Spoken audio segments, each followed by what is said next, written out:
Hello students, myself Rupa Shrivastava. Welcome to YouTube channel of City Group of Colleges. Class आज हम लोग पढ़ेंगे blooms evaluation approach के बारे में, जो कि बीएस ब्लूम ने दिया था। एक नई अवधारणा शिक्षा के क्षेत्र में जिसको हम जानते हैं ब्लूम्स इवैल्यूएशन अप्रोच के नाम से, ब्लूम की मूल्यांकन उपागम के नाम से। उनके अनुसार जो था, according to him, evaluation is a continuous process. It has three components: behavioral change, learning experience and teaching objective. Bloom ने कहा था कि इवेल्युएशन मूल्यांकन है वो एक निरंतर चलने वाली प्रक्रिया होती है। शिक्षा के क्षेत्र में निरंतर चलने वाली प्रक्रिया होती है। इसके तीन आधार होते हैं, कंपोनेंट होते हैं, जैसे बिहेवियरल चेंज में बच्चों के जो व्यवहार है उसमें परिवर्तन आना। जब आप जब भी कुछ पढ़ाते हैं उसके अकॉर्डिंग चेंज आता है बच्चों के बिहेवियर में। लर्निंग एक्सपीरियंस, उनको वो सीखते हैं चीज़ों को, उसका वो अनुभव प्राप्त करते हैं। एंड टीचिंग ऑब्जेक्टिव, और जो है इससे टीचर्स को भी क्या पढ़ाना है, टीचिंग का क्या उद्देश्य है, उनको शिक्षा का उद्देश्य क्या है, ये वो निर्धारित करते हैं। It consist of following steps. उनका जो ब्लूम का इवैल्यूएशन अप्रोच था वो 5 स्टेप्स में डिवाइडेड है।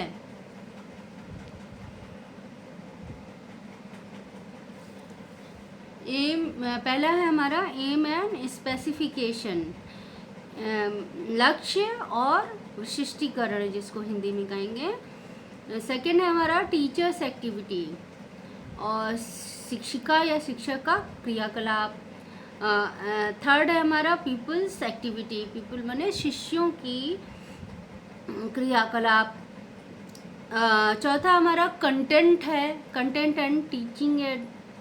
तो कंटेंट हमारा जो हमें पाठ पढ़ाना है उसका जो सामग्री क्या क्या है, उसमें क्या क्या लिखा है।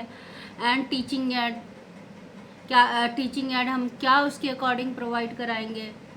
और लास्ट हमारा इवैल्यूएशन है जिसको हम मूल्यांकन कहते हैं स्टूडेंट्स। तो इसको हम एक एक करके अच्छे से पढ़ेंगे और जानेंगे कि क्या क्या इनके स्टेप्स में क्या क्या बातें जो है बताई हैं कि, और इसको फॉलो करने से क्या क्या बच्चों में परिवर्तन आएगा, वो किस तरह से वो सीखेंगे, और इसके मेरिट्स क्या हैं और डिमेरिट्स क्या है, और इसका फॉर्मेट क्या है, ये सब चीज़ें हम सीखेंगे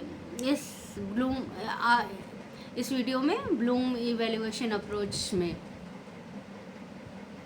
क्लास सबसे पहला जो है स्टेप है कंपोनेंट्स, एम एंड कंपोनेंट्स। जो फर्स्ट कंपोनेंट है बिहेवियरल चेंज, जो है क्या आता है, this change can be evaluated by following method. जो है इसमें डोमेन्स में और कौन से होते हैं, क्या हमारा स्पेसिफिकेशन मतलब ऑब्जेक्टिव क्या होता है तीनों डोमेन्स का, वो हम इसमें स्टडी करेंगे। टेक्निक्स एंड ऑफ इवैल्यूएशन भी स्टडी करेंगे। इसमें 3 डोमेन्स के बारे में हम अध्ययन करेंगे, जैसे कि आप देख रहे हैं cognitive, affective and psychomotor. Cognitive ज्ञानात्मक पक्ष में हम देखेंगे कि बाय ओरल और written test, by observation. Cognitive ज्ञानात्मक पक्ष में हम इवैल्यूएशन कैसे करेंगे, क्या प्रविधियां हैं इसके इवैल्यूएशन की, मूल्यांकन की। तो भाई हम ज्ञान कैसे बढ़ा बच्चों का, हम इस ओरल टेस्ट ले सकते हैं, रिटन टेस्ट ले सकते हैं, और ऑब्ज़र्व भी कर सकते हैं कि बच्चों का रिएक्शन क्या है हमारे क्वेश्चन के प्रति। तो उससे हम कॉग्निटिव डोमेन में इवेल्युएट कर सकते हैं। अफेक्टिव में हम कैसे करेंगे? बाय ऑब्जर्वेशन, इंटरेस्ट, इन्वेंट्री और एटीट्यूड स्केल। अब इसका हम जो है इसमें भी हम ऑब्जर्व करेंगे, बच्चों को हम देखेंगे कि वो समझ पा रहे हैं कि नहीं चीज़ों को, उसमें रुचि ले रहे हैं कि नहीं, और इन्वेंट्री टेस्ट करेंगे और उनकी एटीट्यूड में परिवर्तन आया है कि नहीं ये हम देखेंगे। एटीट्यूड में परिवर्तन से हमको पता चल जाएगा कि बच्चों ने सीखा है कि नहीं। एटीट्यूड एक्चुअली में बच्चों स्टूडेंट्स रवैये को कहते हैं, बच्चे किस तरह से बिहेव कर रहे हैं, उनका रवैया ठीक है कि नहीं, इससे हम पता लगाएंगे कि उनको समझ में आई है कि नहीं चीज़ें। साइकोमोटर डोमेन में अब हम कैसे देखेंगे?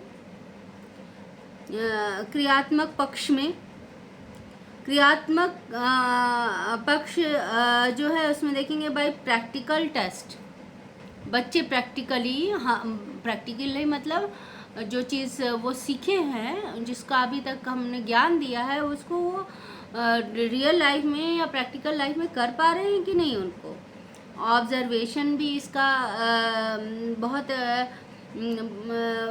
मतलब बड़ी इवेल्युएशन की टेक्निक है, इसके द्वारा हम समझ सकते हैं। तीनों में ही आप देख रहे हैं, तीनों डोमेन में ऑब्जर्वेशन बहुत इम्पॉर्टेंट है कि ऑब्जर्वेशन के द्वारा एक टीचर समझ जाती है कि बच्चों को वो चीज़ें समझ में आई हैं कि नहीं, या वो ज्ञान उसको हुआ है कि नहीं प्राप्त, या वो कर पा रहा है कि नहीं उन चीज़ों को। और बाय डिमॉन्स्ट्रेशन एक्टिविटी, और वो उन चीज़ों को दिखा पा रहा है कि नहीं, इससे हम जान सकेंगे। सेकंड कंपोनेंट है लर्निंग एक्सपीरियंस इसका, और इसके जो लर्निंग एक्सपीरियंस से हम जान सकेंगे कि बच्चों को वो जो हमने सिखाया है वो अच्छी तरह से समझ में आया है कि नहीं।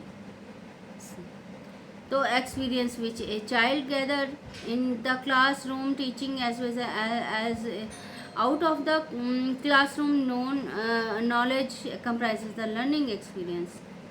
जो कुछ भी बच्चा क्लासरूम में सीखता है और क्लासरूम के बाहर में सीखता है, स्कूल में और ऐसे रियल लाइफ में भी सीखता है, उसको लर्निंग एक्सपीरियंस मतलब जो सीखने का अनुभव कहते हैं। इन the classroom itself teacher can impart valuable learning experience. शिक्षिका भी क्लासरूम में जो सीखने का बहुत अच्छा अनुभव देती है कि बच्चे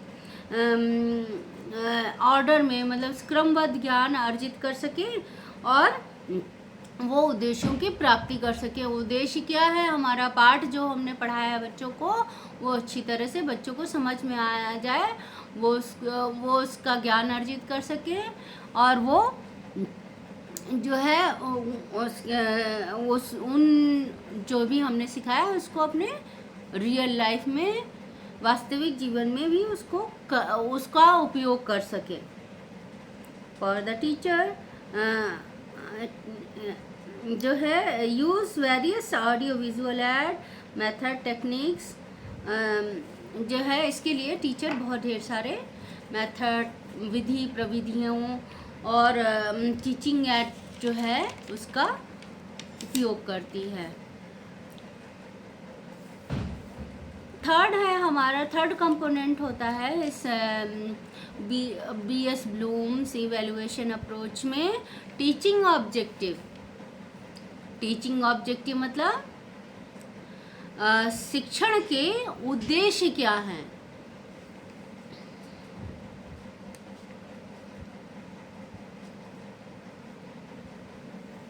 शिक्षण के उद्देश्य क्या होते हैं, पहले ही से हम सेट कर लेते हैं कि क्या हम क्या इंस्ट्रक्शन देंगे बच्चों को, क्या बताएंगे कि कैसे कैसे ये चैप्टर हमें करना है, और एक फ्रेमवर्क तैयार कर लेते हैं क्या हासिल करने के लिए फ्रेमवर्क हम तैयार करते हैं हासिल करने के लिए कि तीनों डोमेन में हम अब उद्देश्य लिख लेते हैं। स्पेसिफिक ऑब्जेक्टिव हम जब लिखते हैं तो तीनों डोमेन में लिखते हैं, जिसमें कि कॉग्निटिव आ गया, अफेक्टिव आ गया एंड साइकोमोटर। कॉग्निटिव में हम ज्ञानात्मक पक्ष लेते हैं, अफेक्टिव में हम मनोगत्यात्मक, और साइकोमोटर में हम क्रियात्मक पक्ष में क्या क्या डेवलपमेंट होंगे, ये ऑब्जेक्टिव उद्देश्य पहले से ही हम तय कर लेते हैं। उस लेसन को पढ़ाने से पहले, उस पाठ योजना बनाने से पहले हम पहले ही ऑब्जेक्टिव तय कर लेते हैं। Development of stimulant and they can be assess bye observation behaviour. और ये कैसे हम इसको असेस करेंगे, कैसे इसका हम जानेंगे कि भाई बच्चों ने ये ऑब्जेक्टिव हासिल भी किए हैं कि नहीं। इसको जानने के भी तरीके होते हैं। आकलन जो है हम किस तरह से करेंगे, आकलन हम करेंगे कि बच्चों के व्यवहार में परिवर्तन आया कि नहीं। स्टूडेंट्स के खास तौर से जिनको हम पढ़ा रहे हैं वो स्टूडेंट्स हुए ना, तो उनके व्यवहार में परिवर्तन आया है कि नहीं। And then can be assessed by observation behaviour change in the student. अब हम ये कैसे जानेंगे कि भाई एक तरीका है, हम अवलोकन करते रहेंगे भाई कि देखें, ऑब्जर्व करेंगे कि बच्चे उस जो भी हमने पढ़ाया है उसको अपने निजी ज़िंदगी में उतार पा रहे हैं कि नहीं, या जो हम प्रश्न पूछ रहे हैं उसका उत्तर दे पा रहे नहीं है कि नहीं। इसको हम ऑब्जर्व करेंगे तो हमको पता चल जाएगा कि डिज़ायरेबल बिहेवियरल चेंज हुआ है कि नहीं। Those for the lesson plan should be drafted according to the step Bloom has suggested। अब ये जो है हम लेसन प्लान के लिए एक ये ब्लूम की विधि के द्वारा जो लेसन प्लान हम बनाएंगे वो हम पहले जो उन्होंने सजेस्ट किया था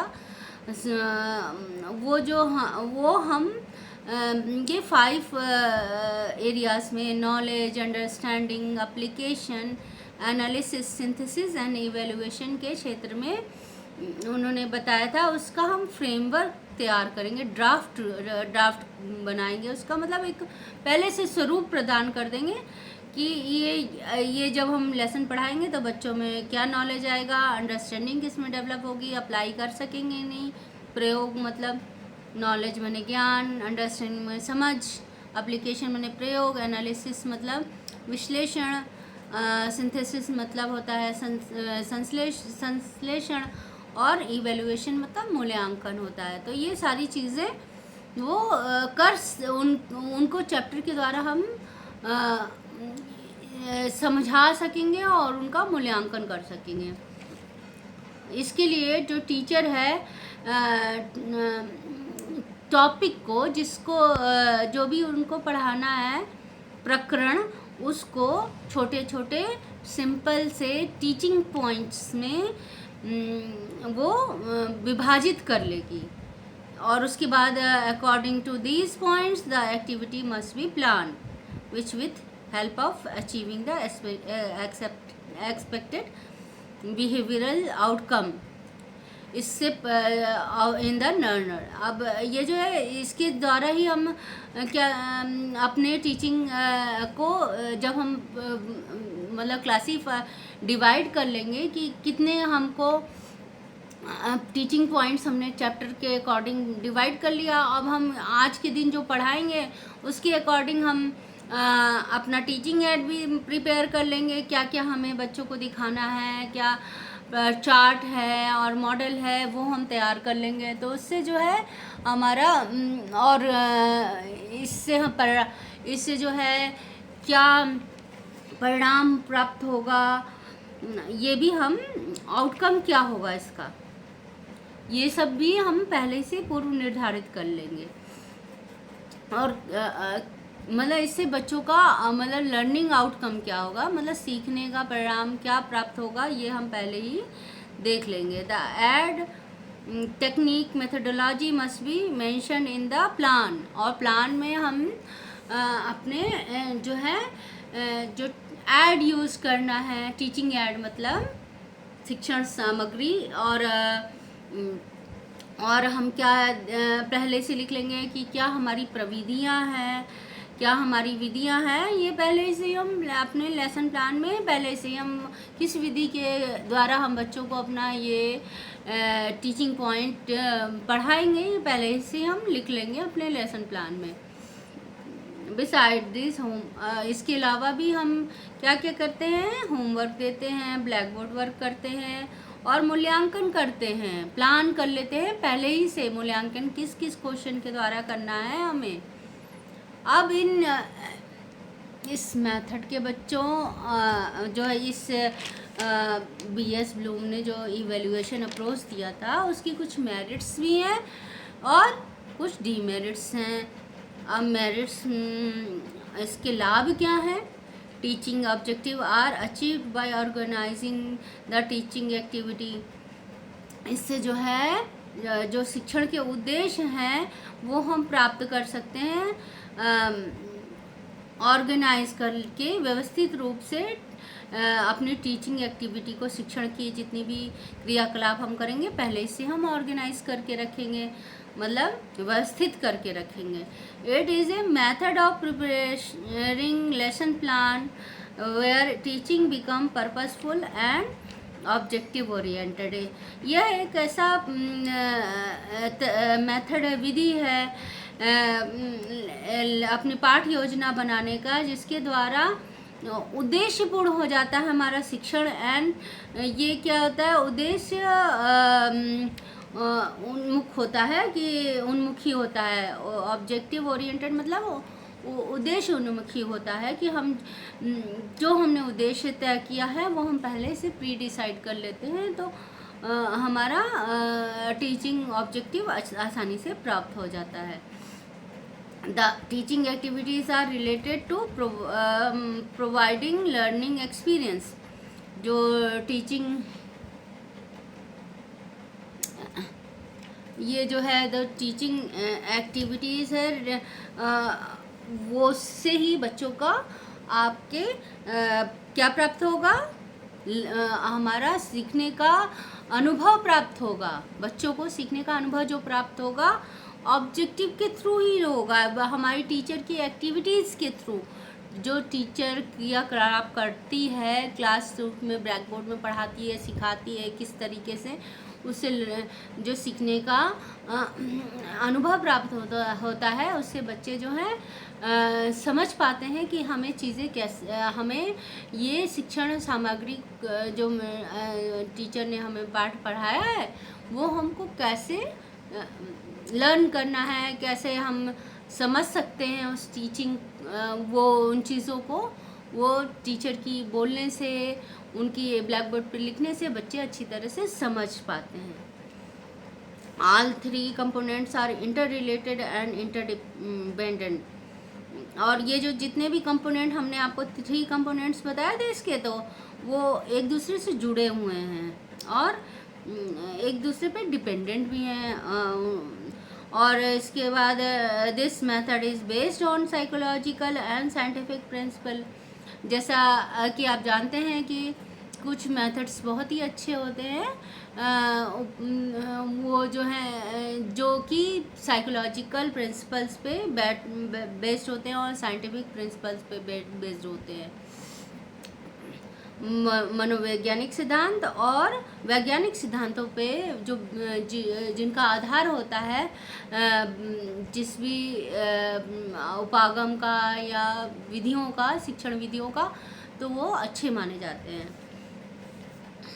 इसके objective and are formulated in the form of expected behavioural change.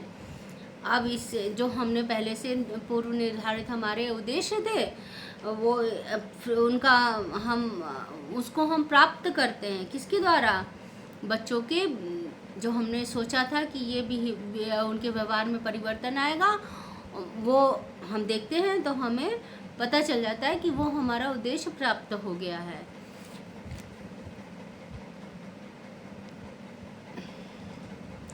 Next हम देखेंगे, इसमें 2, 3, 4 पॉइंट्स और रह गए। It has scope of flexibility and modification in the activity to be perform to attain objective.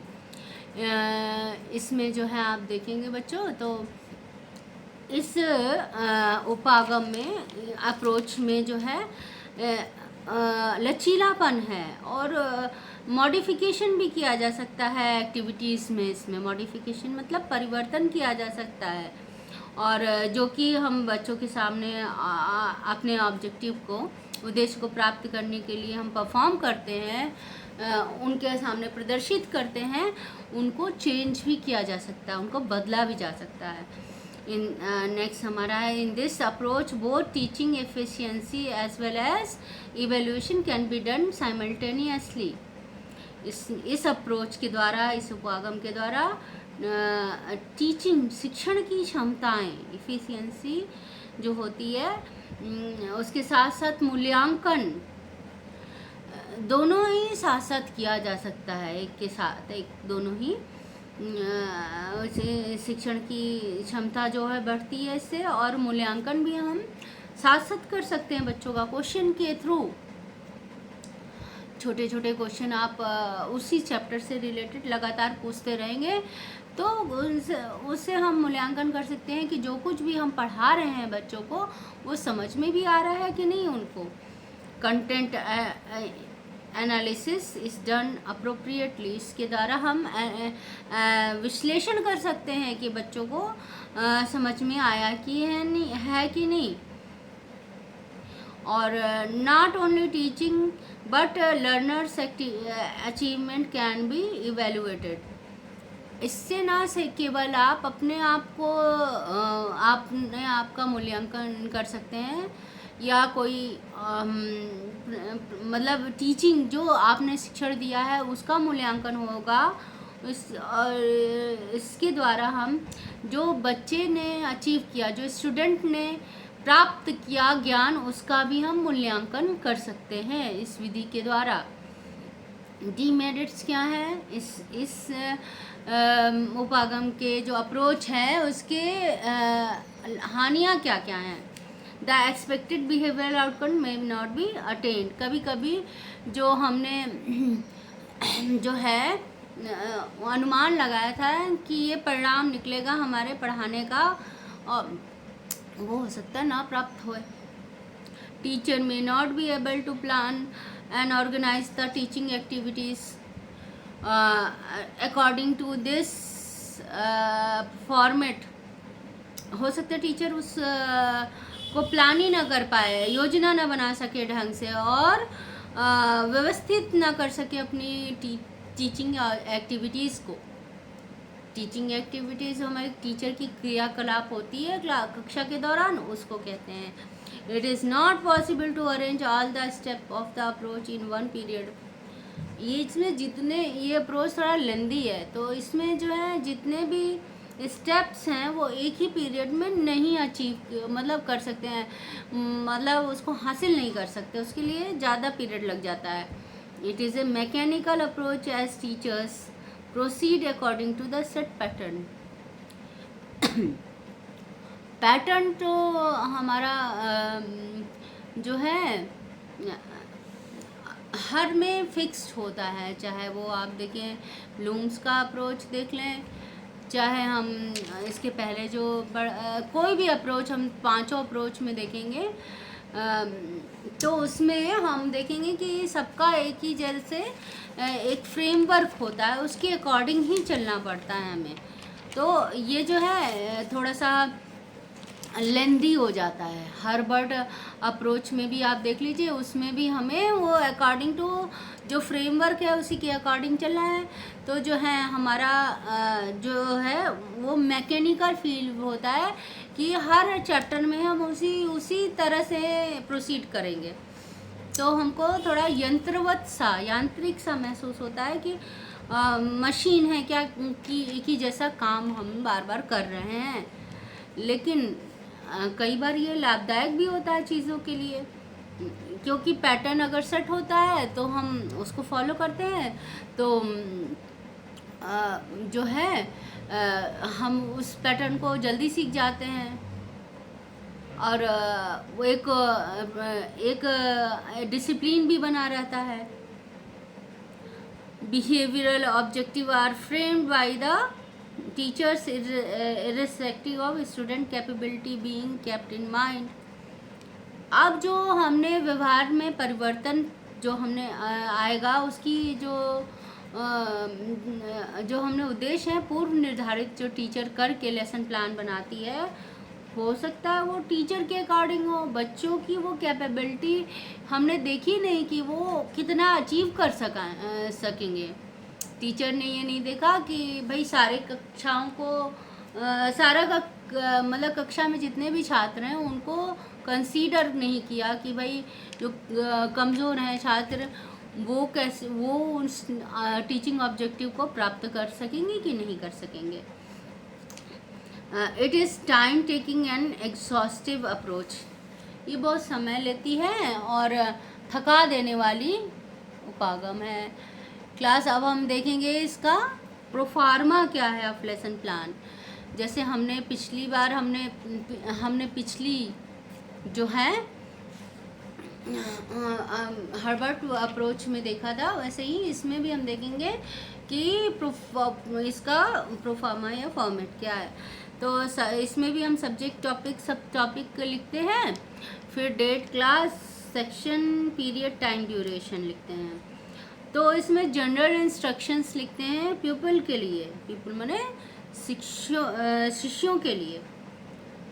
तो हम इसमें लिखेंगे एक्वायर्ड नॉलेज अबाउट, किसके बारे में वो ज्ञान प्राप्त करेगा। अंडरस्टैंड, क्या समझेगा, क्या चीज़ें उसको समझानी है उस लेसन प्लान के through. Applies the knowledge of, कहाँ वो प्रयोग करेगा उस ज्ञान का। Acquire the skill of drawing, किस चीज़ को किस जो है स्किल को वो ड्रॉ करेगा, मतलब बनाएगा। कौशल, क्या वो कौशल मतलब जो हाथ पेंसिल से बनाते हैं बच्चे ड्राइंग कला को, वो किस कौशल को वो बना के सीखेगा, क्या उसमें सीखेगा। डेवलप इंटरेस्ट इन, किस में वह रुचि पैदा करेगा, किस चीज़ किस प्रकरण के बारे में, ये सब सारी चीज़ें वो डिसाइड करेगा। अब नेक्स्ट क्लास हम देखेंगे कि स्पेसिफिक इंस्ट्रक्शन नल ऑब्जेक्टिव क्या क्या हैं हमारे लेसन प्लान के। द पीपल क्या करेगा, जो शिष्य है, डिफाइन मतलब व्याख्या कर सकेगा, नहीं डिफाइन मतलब उसको बता सकेगा कि डेफिनेशन क्या है उसकी, और एक्सप्लेन माने उसको व्याख्या कर सकेगा। डिफरेंशिएट मतलब तुलना कर सकेगा। डिफरेंशिएट मतलब उसको दोनों में अंतर स्पष्ट कर सकेगा। कंपेयर माने तुलना कर सकेगा। नेक्स्ट हमारा यूजेस माने प्रयोग कर सकेगा। ड्रॉ माने बना सकेगा, और कलेक्ट माने इकट्ठा कर सकेगा। ये सारी चीज़ें कर सकेगा बच्चा हमारा। हमारे लेसन प्लान को हमारे जो है लेसन प्लान में जो हमारा लेसन हमने लिया है उसको पढ़ाने के बाद नेक्स्ट क्लास इसमें सपोर्टिंग एड्स आएगा। क्या इसमें हम यूज़ करेंगे इस लेसन प्लान को जब हम बनाएंगे तो इसमें हम क्या क्या सहायक सामग्री यूज़ करेंगे। प्रीवियस नॉलेज क्या है बच्चों का, ये क्वेश्चन के जरिए हम जान सकेंगे। स्टेटमेंट ऑफ एम कहेंगे, आपने क्या आज हमें पढ़ाना है इसको हम बताएंगे। It can be represented in chart form. और प्रेजेंटेशन देंगे, जैसे कि हम बाकी लेसन प्लान्स में देते हैं बाय डेवलपमेंट्री क्वेश्चन, विकासात्मक प्रश्न इसमें रहेगा। रिकैप्चुलेशन में इवैल्यूएशन करते हैं हम बच्चों का, तो पुनर्अभ्यास कार्य भी करेंगे कि मूल्यांकन करेंगे उन बच्चों का जो बच्चों को हम जो शिक्षा दिए हैं उसमें वो उनमें कहाँ तक उन्होंने उस शिक्षण उद्देश्य को प्राप्त किया है, इसके लिए हमारा मूल्यांकन प्राप्त करना बहुत ज़रूरी है। फिर हम होम असाइनमेंट देंगे, होम असाइनमेंट में कोई भी छोटा सा गृह कार्य दे देंगे, और रेफरेंसेस कहाँ से हमने ये लेसन प्लान तैयार किया उसका रेफरेंस भी, संदर्भ ग्रंथ सूची भी देंगे। प्रेजेंटेशन में इस तरह से हम बनाएंगे। प्रेजेंटेशन का column according to Bloom's evaluation approach में इस तरह से रहेगा। आप जैसा देख रहे हैं, it can be represented in chart form. इसको चार्ट के फॉर्म में बनाएंगे। टीचिंग पॉइंट पहला हमारा रहेगा, नेक्स्ट टीचिंग ऑब्जेक्टिव ब्लॉक रहेगा, फिर नेक्स्ट टीचिंग एक्टिविटीज़ रहेगा, टीचर्स एक्टिविटीज़ जिसमें शिक्षक जो है या शिक्षिका की क्रियाकलाप रहेंगे, फिर स्टूडेंट एक्टिविटी, फिर स्टूडेंट कौन सी मतलब छात्र छात्राएं कौन सी क्रियाकलाप करेंगे, क्या कौन सी क्रिया करेंगे ये लिखेंगे। मेथड्स एंड मेथोडोलॉजी लिखेंगे हम। उसके बाद मेथड्स एंड मेथोडोलॉजी, क्या विधि अपनाई गई है, और फिर उसके बाद ब्लैक बोर्ड वर्क, क्या क्या हम जब हम अपना लेसन प्लान डिलीवर कर रहे थे बच्चों के सामने, तो हम जो कठिन वर्ड हैं, डिफ़िकल्ट वर्ड, और जो डेफिनीशंस हैं, वो सब सारी चीज़ें हम ब्लैक बोर्ड पे लिखते रहते हैं। वो ही ब्लैक बोर्ड एक्टिविटीज़ हम यहाँ पर लिखेंगे। क्लास, आई होप सो आप ब्लूम इवैल्यूएशन अप्रोच को, जो कि हमारा दूसरा अप्रोच था, पहला हमने हर्बर्ट पढ़ा था, हर्बर्ट अप्रोच, और दूसरा हमने पढ़ा हर्बर्ट अप्रोच का पूरा नाम क्या था बच्चों? हर्बर्ट 5 स्टेप अप्रोच, ठीक है। और ये हमारा है ब्लूम्स इवैल्यूएशन अप्रोच।